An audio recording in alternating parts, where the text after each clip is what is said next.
সবাইকে স্বাগত জানাই আমার চ্যানেলে। আমার ট্যাগলাইন দেখে অবশ্যই আপনারা বুঝতে পারছেন যে আজকে কথা বলতে চলেছি বাতাসিয়া লুপ নিয়ে। কেন বাতাসিয়া লুপ দার্জিলিংয়ের one of the best spot বলা হয়? কারণ এখান থেকে আপনি টয় ট্রেনের ভিউ পাবেন, এখান থেকে আপনি ভাগ্য ভালো থাকলে কাঞ্চনজঙ্ঘারও ভিউ দেখতে পাবেন।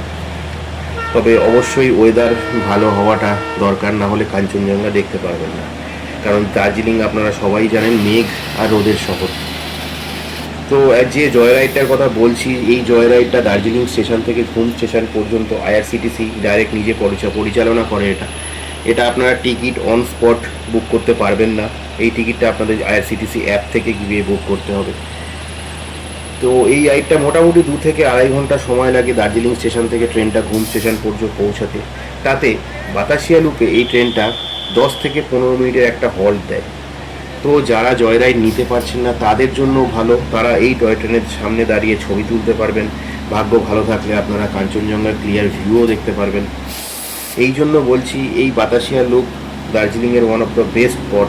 আর যদি আমার মতামত নেন তাহলে বলবো এই জয় রাইডটা অবশ্যই নেওয়ার চেষ্টা করবেন, কারণ দার্জিলিংয়ের একটা অন্য বিউটি আপনাদেরকে দেবে।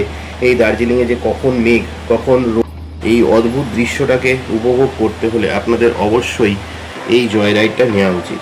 তবে সকলের সময় হয় না, যাদের সময় হয় না তারা বাতাসিয়া লুপ থেকে দাঁড়িয়ে কাঞ্চনজঙ্ঘা টয় ট্রেনে উপভোগ করতে পারবেন, যেটা আমরা করেছিলাম।